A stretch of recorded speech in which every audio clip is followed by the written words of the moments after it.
Hey there, Knights fans. I'm Jennifer Beaumont, Director of Hospitality with your Corvallis Knights, and today I'm curling up with a good book and thought maybe you'd like to read with me. This is one of my childhood favorites, written and illustrated by Bill Peet. This is Jennifer and Josephine. Jennifer was already an old automobile way back in the year of 1933. The old touring car had traveled over 100,000 miles and been sold or traded so many times she couldn't remember all of the owners. Now, at last, she was worn out and sold for scrap iron and left sitting in the far corner of an auto junkyard, just passing the time, rusting away. Still, Jennifer wasn't altogether unhappy. At least she had a friend, a scrawny stray cat named Josephine. Josephine had raised a litter of kittens in the back seat of the old car. When the kittens were grown up enough to look out for themselves, one by one they had wandered away, while the mother cat stayed. Josephine had become attached to the car, for it was the only home she had ever known. The cat left her rickety old house on wheels just long enough to search for food. She wandered the neighborhood alleys, stopping at kitchen doors, where there was a chance of a few scraps and leftovers. Then she hurried home, afraid she might find her old car in pieces. That was what happened to all the other old cars in the junkyard. They were sold for parts, so it was only a matter of time. One morning, Josephine was awakened by the sound of voices. They were very close by, and the curious cat sat up for a look. It was the junkyard man and a large, long-legged fellow with 2 suitcases puffing a cigar. "I buy 'em cheap and I run the wheels off 'em," growled the big fellow. "Will she run?" "You can give her a try," said the junkyard man. "They built 'em to last in those days."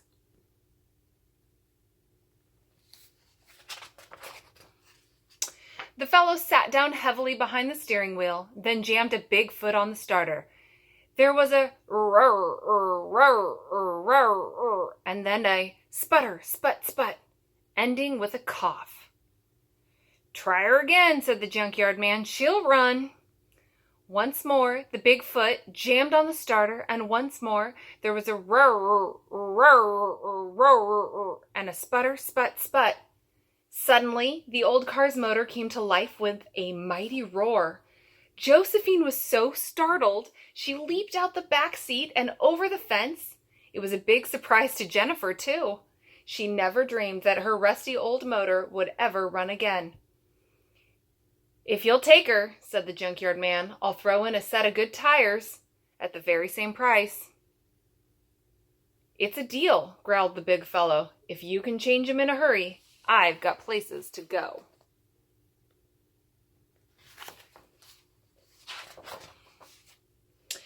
In half an hour, Jennifer went tottering across the junkyard on a set of good used tires.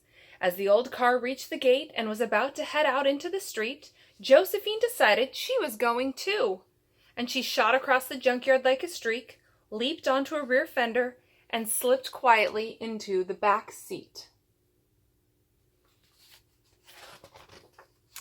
It had been years since Jennifer had driven down a city street, and she was alarmed at the way things had changed. Now there was 10 times as much traffic. It was one great turmoil of taxis, trucks, and autos rudely crowding their way past streetcars and buses, with noisy mobs of people swarming in between. Jennifer's driver was just as pushy and rude as the rest, and he bullied his way right through the midst of the jam and across the city. Josephine had an uneasy feeling that there might be trouble ahead. When they had passed the city limits and were headed out into the country, the man turned on the speed. In a few miles, the old car was racing along at 50, then 55, and pretty soon 60. Jennifer was horrified. They were going much too fast for the twisting, hilly dirt roads full of ruts and chuck holes. The poor cat was scared, for this was her first automobile ride, and the fastest she'd ever traveled was on her own 4 feet.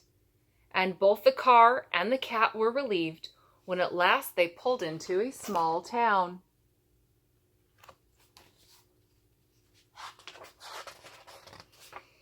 The frantic fellow brought the car to a jolting stop on the main street, jerked his suitcases off the seat, and went charging into a hardware store. Josephine guessed he must be a traveling salesman, and since she didn't know his name, she thought of him as Mr. Frenzy. In a few minutes, Mr. Frenzy came bustling out of the store, and in 3 long steps and a jump, he was back in the car, and away they went.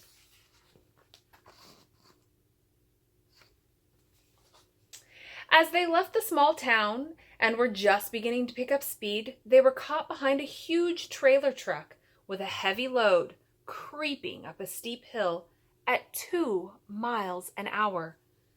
Mr. Frenzy was furious. Suddenly, they went charging past the truck on the wrong side of the road. Josephine couldn't believe anyone could be so foolhardy as to pass up on a hill. Even a cat knew better than that. If something happened to be coming up the other side of the hill, there could be a catastrophe.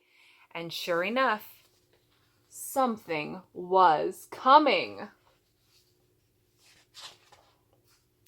It was another huge truck charging straight for them. There was no place to go but off the road. And with one desperate jerk on the steering wheel, Mr. Frenzy sent Jennifer crashing through a rail fence.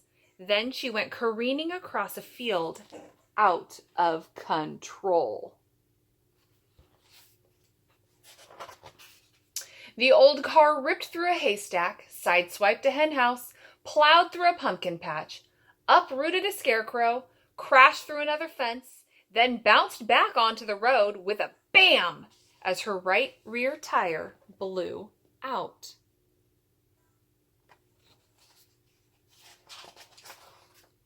Mr. Frenzy was out of the car in one leap, jacked up the rear wheels, ripped off the tattered tire, and jammed on the spare. Then frantically, he worked away at the air pump, expecting a furious farmer to come charging out of the farmhouse at any second. But the only one there was a fiercely barking collie in front of the yard. The farmer and his family had gone to the county fair, so Mr. Frenzy was lucky. In a few minutes, he drove off as if nothing had happened.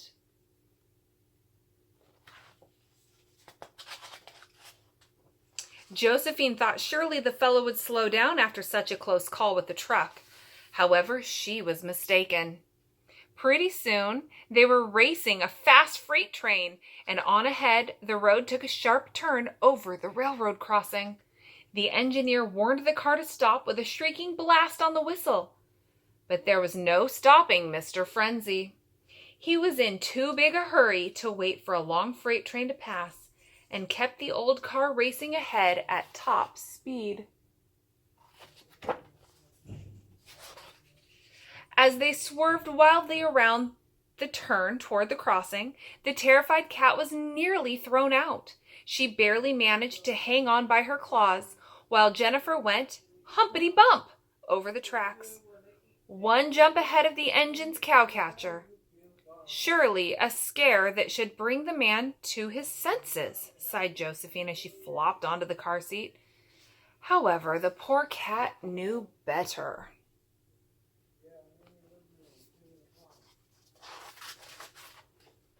The foolhardy Mr. Frenzy kept a big foot jammed on the gas pedal, and the old car raced on while Josephine worried. They were headed straight into a storm. Billowing black clouds rolled over the countryside, and a streak of lightning shot through the sky, followed by a great rumble of thunder. The fierce wind sent tree limbs sailing past them and threatened to rip off Jennifer's flimsy old top. Then the rain came roaring down, pounding the dusty road into slippery mud, and still the frantic fellow sent the old car racing on at top speed.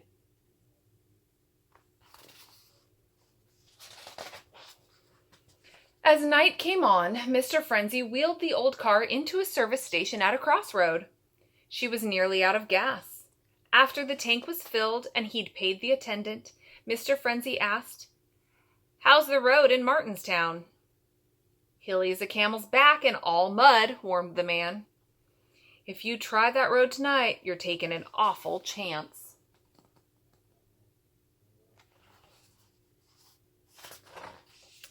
An awful chance was just the thing for Mr. Frenzy, and Josephine wasn't a bit surprised when they headed down the road to Martinstown through the driving rain. And as the man had warned, the road was hilly as a camel's back and all mud. As Jennifer struggled up and down the hills, her churning wheels began slipping backward, then sideways. Suddenly, she skidded off the road, plunging over an embankment into a ravine to end up nose down in a tangle of brush.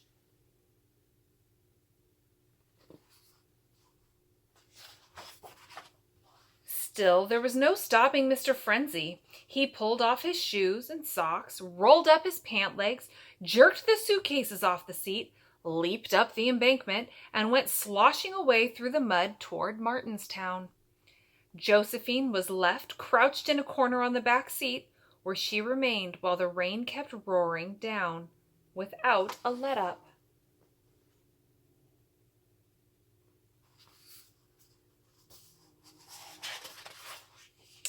By morning, the stream that trickled down the ravine had become a raging torrent of muddy water. The powerful current swirled up to the old car's front fenders and headlights, turning her half around. Josephine was desperate. If something wasn't done soon, her old car would be swept away. She scrambled out on top, looking wildly about for help, but there wasn't a soul in sight. The only sign of life was a red barn just over the hill beyond the trees.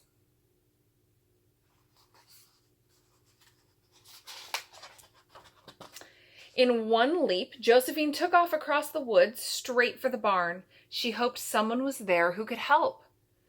The miserably wet cat fought her way through the brambles and brush, dodging past trees, bounding over logs, then slipping under a rail fence out into a barnyard.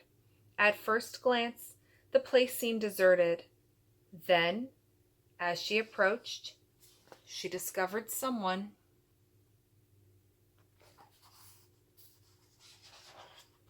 A small boy was in the barn shed feeding a swarm of fat farm cats, and Josephine quickly caught his attention with a loud, mournful "Meow."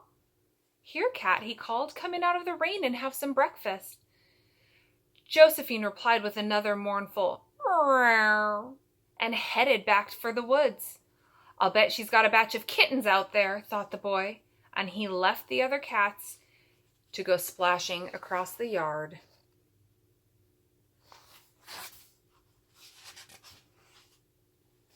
He vaulted the rail fence and went stumbling along through the tangle of undergrowth with the scrawny stray cat leading the way. When they finally reached the old car, the boy peeked inside. "No kittens on the seats," he muttered, "and no kittens on the floor. If it's not kittens, it must be this old car you're worried about." Then he hurried away through the woods, leaving Josephine with one slim hope.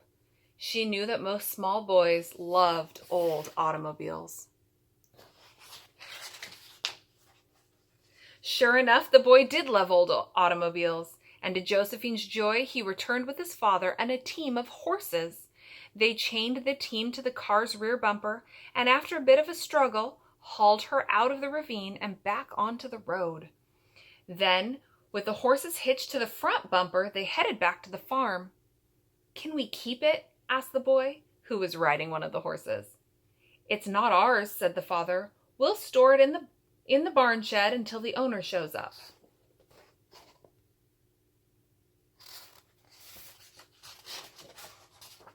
The owner never did show up, and at last the farmer decided the old car was theirs.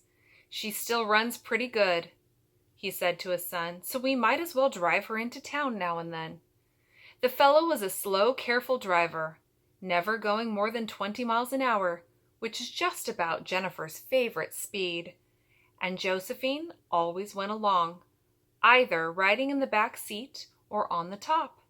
It didn't matter whether anyone knew it or not. The old touring car really belonged to the cat. The end.